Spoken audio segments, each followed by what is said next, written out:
మంచిర్యాల జిల్లాలో పర్యటించిన మంత్రి సీతక్క బీజేపీ ప్రభుత్వంపై తీవ్ర స్థాయిలో మండిపడ్డారు. కేంద్రంలో మరోసారి బీజేపీ ప్రభుత్వం ఏర్పడితే రాజ్యాంగానికి తీవ్ర ముప్పు వాటిల్లుతుందని వ్యాఖ్యానించారు.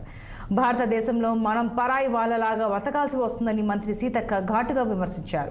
కాంగ్రెస్ పార్టీ చేస్తున్న అభివృద్ధి సంక్షేమ పథకాలను వివరించి చేతి గుర్తుకు ఓటు వేయాలని కోరారు. నరేంద్ర మోడీ మళ్లీ ప్రధానమంత్రి అయితే ఆయన దోస్తులు దేశాన్ని మరింతగా దోచుకుంటారని ఆరోపించారు.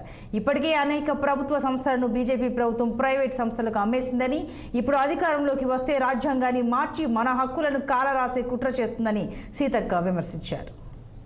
అమరవీరులకు నివాళులర్పిస్తూ ఈరోజు ఇక్కడ ఆదిలాబాద్ జిల్లాలోని ఆదిలాబాద్ పార్లమెంటు పరిధిలో ఉన్నటువంటి జన్నారం మండలం ఖానాపూర్ నియోజకవర్గం మా సోదరుడు విడంబొజ్జు గారు ఇక్కడ స్థానిక మండల నాయకులు అందరం కూడా వివిధ గ్రామాలకు ప్రచారానికి రావడం జరిగింది. ప్రజలలో మంచి స్పందన ఉంది.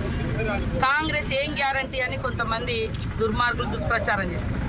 అందుకని ఇక్కడ జరుగుతున్న మేము ఇట్లా వెళ్తుంటే ఇక్కడ జరుగుతున్నటువంటి ఉపాధి హామీ కడివేను ఉపాధి హామీ చట్టం కాంగ్రెస్ పార్టీ భూమి లేనటువంటి పేదలకు, పని దొరకనటువంటి శ్రామికుల కోసం ఆనాడు యూపీఏ చైర్పర్సన్గా సోనియమ్మ ఇచ్చినటువంటి చట్టంతో ఈరోజు ఉపాధి హామీ చట్టం 100 రోజుల పని వర్కులు నడుస్తున్నాయి.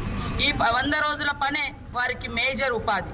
మీకు అందరికి కూడా తెలుసు, గతంలో కరోనా వస్తే హైదరాబాద్ వివిధ రాష్ట్రాలలో చదువుకోవడానికి పోయిన వాళ్ళు, చదువుకున్నోళ్ళు, ఉద్యోగాలు వదిలేసి వచ్చినటువంటి వాళ్ళు గ్రామీణ ప్రాంతాలకు వచ్చినప్పుడు ఏం దొరికిందంటే ఉపాధి. కరోనా టైంలో ఉపాధి హామీ పని.